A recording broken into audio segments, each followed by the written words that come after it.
Hola, bienvenidos a otro episodio de INSUSE Conduce. Hoy abordaremos un tema que conecta el deporte con el cambio social. ¿Es el deporte realmente efectivo como herramienta para generar un impacto positivo en la sociedad? Soy Uriel González y junto a mi compañera Estefanía, vamos a explorar cómo el deporte ha sido utilizado para promover la paz, la igualdad de género y el desarrollo comunitario. También discutiremos su efectividad para generar cambios duraderos en la sociedad. Para ayudarnos a responder estas preguntas, contamos con la presencia de Amara Celina Cariño, profesional destacada en el ámbito deportivo con una sólida trayectoria académica. Muchas gracias. Soy la profesora Celina Cariño, egresada de la licenciatura en entrenamiento deportivo por parte de la Escuela Nacional de Entrenadores Deportivos y la maestría en administración de negocios deportivos por parte de la Universidad Tecnológica Latinoamericana. Comencemos con algunos ejemplos. Amara, ¿podrías compartir con nosotros algunos casos en los que el deporte ha sido utilizado para promover la paz, la igualdad de género o el desarrollo comunitario? Sí, de hecho hablábamos antes, ¿no? Que tengo un montón de casos investigados a nivel mundial y a nivel México. Uno de ellos, el primero que encontré, fue en Ruanda, 1994, donde debido a un conflicto importante entre varias comunidades, había matanzas, había genocidios en ese momento. Y una de las estrategias que utilizó el gobierno en ese momento fue establecer elementos de diálogo y confianza, pero todo esto a través de una asociación que intentaba justamente llevar a cabo actividades deportivas generales, no algo específico, más bien como torneos de diferentes disciplinas. Lo que lograron en ese momento con ellos fue que hubiera mayor paz o tranquilidad entre estas comunidades, justamente porque hay menos tensión entre ellas, ¿no? Los enfrentamientos fueron drásticamente menos, el fomento a la tolerancia, que fue algo bien importante en ese momento, considerando que las formas en las que se agredían o las razones por las que se agredían eran más bien de tipo de tribu, el no estar de acuerdo con la forma de vida de estas personas, los antecedentes, las familias, conflictos familiares que ya habían tenido estas comunidades, que se llevaron mucho más allá de esto, ¿no? Y pues bueno, además de lo que ya he mencionado, también desarrollo de liderazgo, que en este elemento en concreto, una de las grandes ventajas fue que los propios pobladores o hijos de pobladores tuvieron la capacidad de dirigir ciertas de estas prácticas.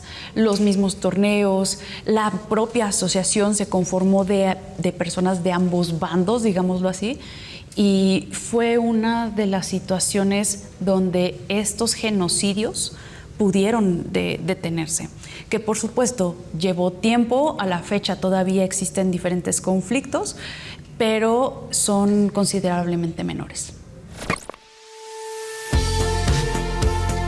Antes de seguir, queremos recordarles que este episodio es patrocinado por el Instituto Superior en Ciencias Empresariales y Deportivas, INSUSE. Si estás interesado en aprender cómo el deporte puede ser una herramienta de cambio social o quieres desarrollar tu carrera en este campo, visita nuestra página web para conocer los programas educativos que ofrecemos. No pierdas la oportunidad de formarte en una institución que combina la excelencia académica con el impacto social. Yo recuerdo acerca de este caso que mencionas en Ruanda, es el conflicto entre Hutus y Tutsis. Exactamente. ¿Nos podrías hablar un poquito más de ello para que nuestra audiencia también lo sepa?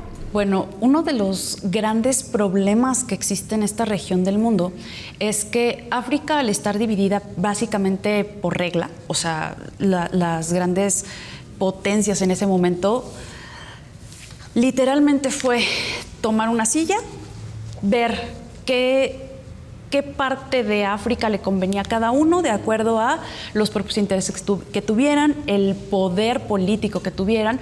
Evidentemente, a mayor poder político, mejor zona les iba a tocar, ¿no? Esto hablamos de la extracción de diamantes, por ejemplo. El problema con esto es que hicieron divisiones, y de hecho nosotros ahora lo podemos ver. África está dividida de una manera muy perfecta, ¿no? Sí, muy cuadrantes. Ajá. Y esto hace que comunidades que no estaban acostumbradas a colaborar, y lo peor de todo, que eran enemigos debido a diferentes circunstancias, tuvieran que compartir nacionalidad, ¿no? Y no nada más eso, sino que territorio. Muchos de ellos, así como otros conflictos políticos, se dieron a cabo por creencias religiosas, por problemas de rencillas, problemas personales, ¿no?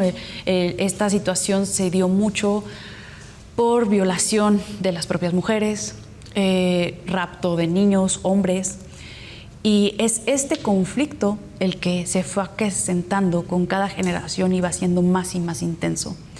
Llegó el momento en el que una de estas tribus hace un genocidio importante de esta otra población, y en ese momento, digamos que, para 1990, era una situación más civilizada, por decirlo de alguna manera, pero realmente, pues a la fecha dista mucho de ser eso, ¿no? Y una de las grandes limitantes que se tuvieron en ese momento era que las personas encargadas de darle soberanía a estas tribus o de replantear la distribución geográfica, etcétera, no lo hicieron. Y pasando por todas estas situaciones es cuando diferentes organizaciones a nivel mundial intentan establecer formas de progreso, de comunicación, contacto entre las diferentes tribus, tratando de, por un lado, encarcelar a aquellos que cometían crímenes, como son todas estas violaciones, raptos, homicidios, pero al mismo tiempo tratar de rescatar a aquellas personas que tuvieran mayores posibilidades de ser reinsertadas socialmente hablando, ¿no? Y esto quisieron lograrlo a través de todas estas actividades, juegos, deportes, etcétera. Y en gran medida funcionó. No podríamos decir que es un asunto zanjado, o sea, realmente hay muchos elementos que quedan todavía ahí tratándose, pero sí, al menos por esa temporada, se redujo bastante el número de muertos, el número de homicidios, de delitos de lesa humanidad, ¿no? Entonces, fue justamente a través del contacto constante de estas dos tribus, el ver que tenían muchas cosas en común, y que además sentían y dolían las pérdidas de la misma manera. Claro, porque derivado de lo sucedido, inclusive aunque ya no formaran parte del conflicto en sí, entiendo que fue avanzando por generaciones. Sí. En realidad ya no tenían nada que ver, pero los hijos de unos seguían cometiendo actos en contra de los otros y viceversa, ¿no? En realidad fue como hay una mancha y no se la quitaban. Entonces el volver a unirlos a través de este tipo de actividades resulta bastante interesante. Sí. De hecho, tiene mucho que ver con nosotros conocemos la frase, ¿no? Esta de ojo por ojo, pero viene mucho de Medio Oriente, en realidad. Un país que a la fecha tiene este tipo de reglas, por así decirlo, donde si tú le haces algo a un miembro de la familia, ellos se van a desquitar con los niños de la otra familia. O sea, ¿no? Y por eso en este país no permiten que los niños salgan. Y es el ojo por ojo. Tú me mataste a alguien, yo voy a ir por este niño, que sé que te duele, que es aquí, y lo voy a matar, ¿no? Pero lo mato y nos quedamos en paz. Entonces acá pues, era ir escalando hasta que ya no tenían nada que ver los originarios de este conflicto. Sí, no frenar eso, ¿no? En realidad, extenderlo. Si mal no recuerdo, y esto tendría que checarlo antes de que suceda, todo empezó por algo de la cuestión de divide y vencerás. Creo que desde el momento en el que llegaron con estas dos comunidades, el punto fue ponerlos en contra, a ellos, para que ni siquiera se tomaran las represalias a los que estaban pues rigiéndolos prácticamente, sino que entre ellos hubiera todo este conflicto. Parte de la crueldad de los reinados, por así decirlo, que se dividieron esto, fue justamente que no querían colonizar, ¿no? Querían nada más mano de obra, y qué mejor manera que ustedes elimínense y luego yo entro, tomo lo que me corresponde con los que queden, con mis trabajadores, y hasta ahí. No me meto. Sí, porque hasta eso, vamos, todavía estamos hablando de que en ese siglo ya las personas de descendencia africana pues, ya eran consideradas personas, pero para ellos eran una raza inferior, eran algo que no merecía esa categoría. Y es muy triste que en toda esta perversidad ni siquiera el acercarse a las comunidades, ver cuáles eran sus límites, sus regiones, usos, costumbres, de qué manera puedo implementar modos de educación, modos de vivienda, etcétera, como para adaptarme o que más bien, si ese es el caso, que ellos se adapten a mi forma de ser Estado, ¿no?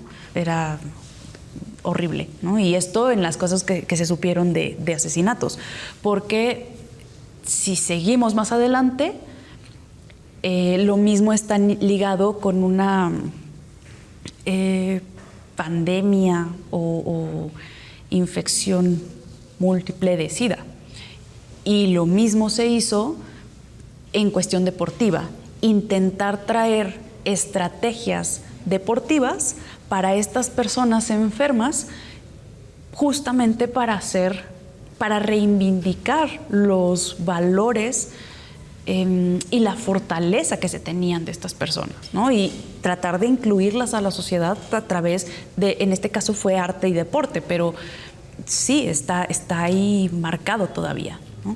Entonces, ¿se podría entender que el deporte resulta efectivo para crear cambios sociales sostenibles? Definitivamente. Si lo vemos acá en México, una de las épocas, digámoslo así, más importantes o de cambio radical que tienen que ver mucho con el deporte son justamente los Juegos Olímpicos, ¿no? Del 68. Año que recordemos fue la matanza. Hubo múltiples manifestaciones de diferentes estratos sociales, de diferentes sectores poblacionales, y una de las grandes uniones que se vio en ese tiempo fue intentar que los Juegos Olímpicos brillaran a pesar de todas estas manifestaciones, ¿no? Algo que todavía tenemos ahora es justamente ese espíritu deportivo y esa forma de querer traer el deporte o este bienestar social justamente a través de las actividades físicas. El hecho de que no se hicieran tan grandes algunos conflictos no quiere decir que el conflicto en sí mismo no haya sido grave, sino que a pesar de todo le dieron más importancia a nivel mundial los propios periódicos, tanto nacionales como extranjeros, al evento internacional que eran los Juegos Olímpicos. Ahora, pongámoslo de otra forma, si yo no quiero utilizar el deporte como una tapadera, porque podría sonar así, ¿no? Pero sí es muy importante que nosotros tengamos espacios de sano esparcimiento, donde podamos compartir, porque al final son estas relaciones las que van a dictar qué es lo que somos como personas o cómo nos vamos a desarrollar, qué elementos puedo crear o hacia dónde puede apuntalar todo esto, ¿no? Al final son este tipo de vínculos lo que más tiempo va a durar, ¿no? En toda nuestra vida.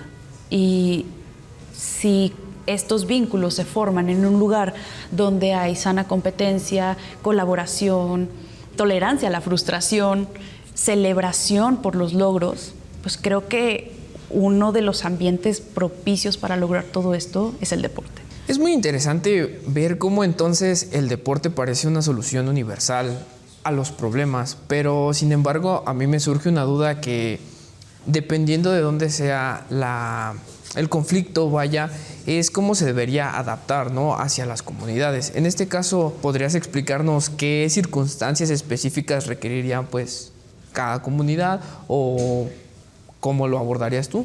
Bueno, es una pregunta muy, muy amplia porque veámoslo desde el punto de vista religioso. ¿Cuánto impacta la religión en nuestros modos de vida?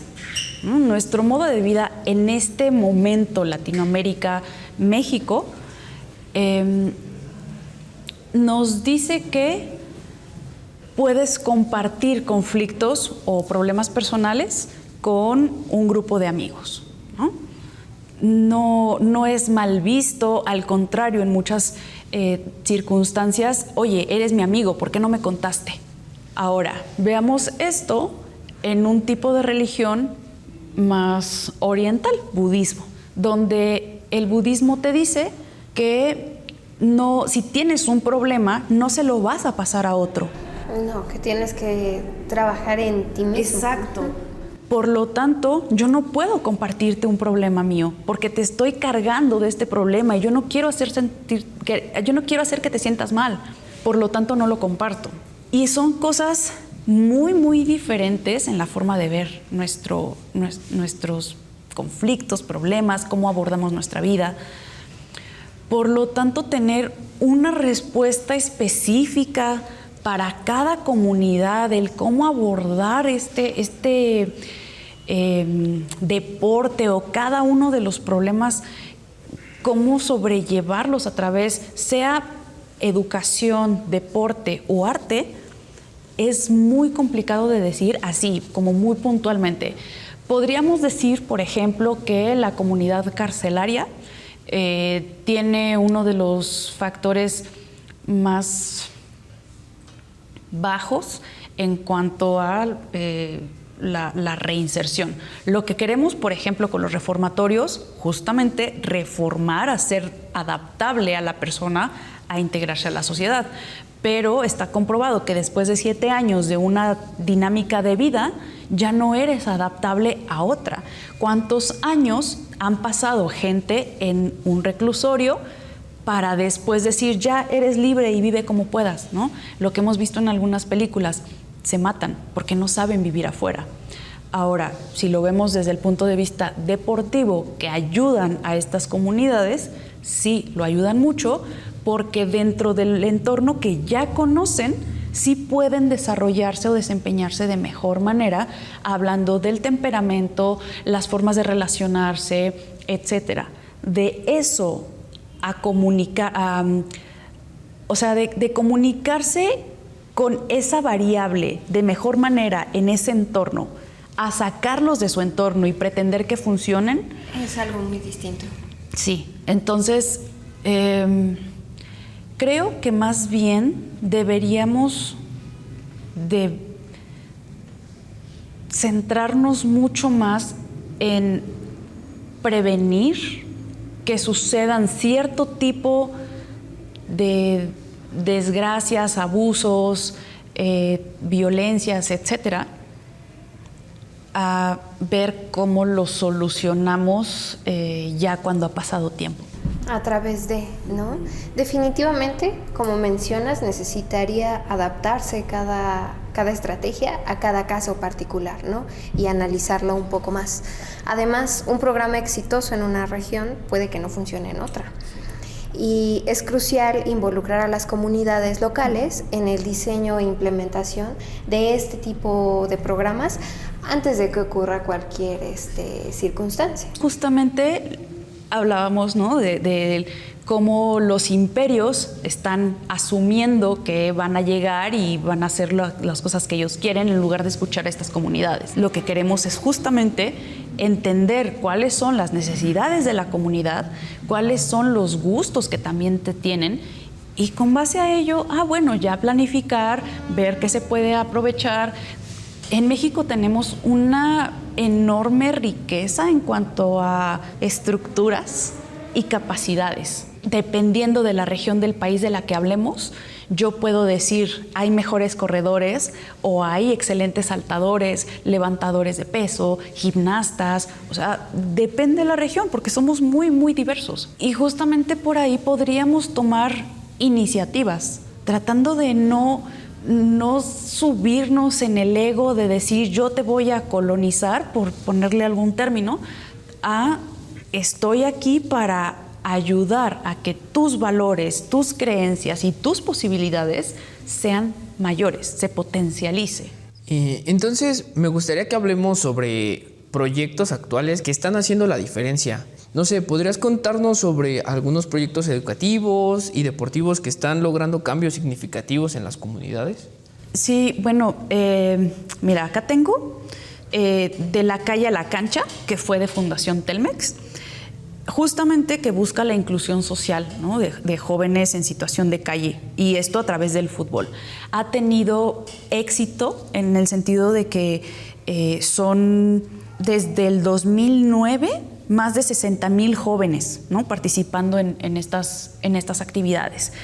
Esto nada más de una fundación. Por supuesto que hace falta muchísimo más. Hablamos también de Fútbol Más México, de Jugamos Todos Juntos, de Fundación Alfredo Harfgelu, el de Atletas al Rescate de CONADE, que francamente de CONADE, viendo la forma o la estructura que tiene, ya hay sistemas. Nosotros conocemos el de alto rendimiento, ¿no? O sea, el apartado de alto rendimiento, pero hay un apartado que es para educación, otro apartado que es inclusión social, pero cuesta trabajo cuando ya lo ves en la calle, cuesta trabajo verlo, ¿no? De por sí tenemos diferencias en cuanto a formas de gestión, etcétera, y cada uno lo lleva de manera diferente, pero si intentamos encontrar el lugar donde se están implementando estos proyectos, a veces cuesta trabajo encontrar alguno que diga, sí, aquí es y siempre está y está dando estos resultados, ¿no? Como que a veces son esfuerzos muy concretos, muy personales en diferentes partes del país, pero que justamente tienen la dificultad de que no se conocen, de que no se organizan en conjunto, y también esa es la otra, que a veces cuesta trabajo hacer una organización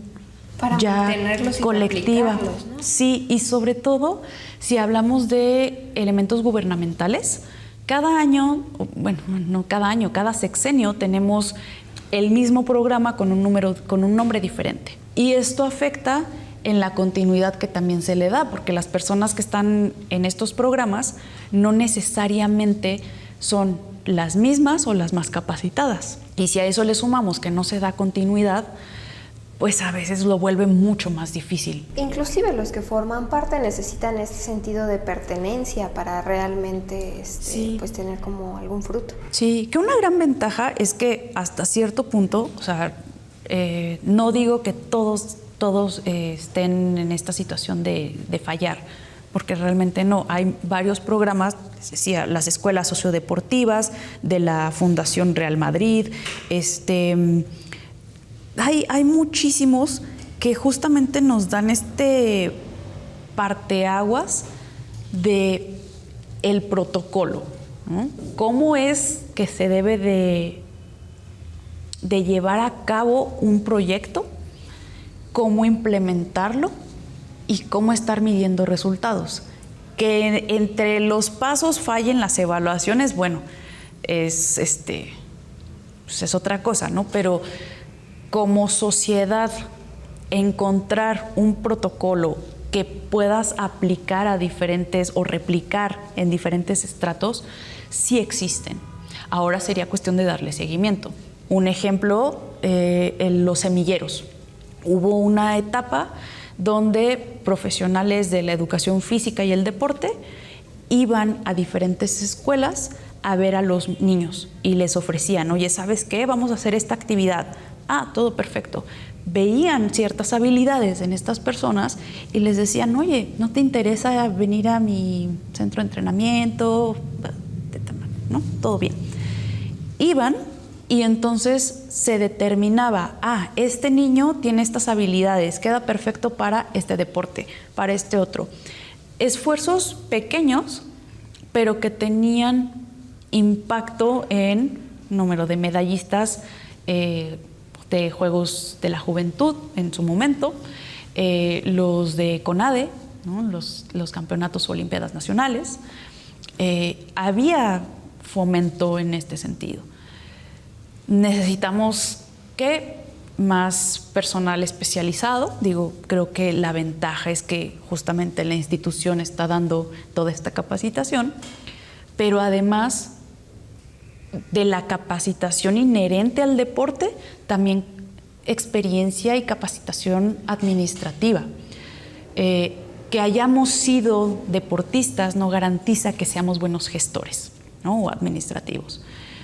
Necesitamos esta doble visión, porque si no nos vamos a quedar muy cortos en esto. Claro, además estudiando cada uno de estos casos y proyectos y ver cómo han marcado alguna diferencia, pues también podemos identificar las lecciones que aprendió cada uno, ¿no? Y llevarlas a la práctica más adelante. Pues hemos llegado al final de nuestro episodio de hoy. La verdad se nos pasó rapidísimo. Hemos aprendido sobre cómo el deporte puede ser una herramienta de cambio social y cómo ciertos proyectos están marcando una diferencia. Queremos agradecer a la maestra Amara Celina Cariño por su valiosa contribución a nuestros oyentes. Recuerden que el impacto del deporte puede ser significativo, pero siempre debe estar acompañado de un enfoque integral y adaptado a las necesidades de la comunidad. Muchas gracias por acompañarnos, Celina. Gracias a ustedes. Nos vemos en el próximo episodio, donde continuaremos explorando temas que pueden transformar nuestras vidas y comunidades. Hasta pronto. Adiós.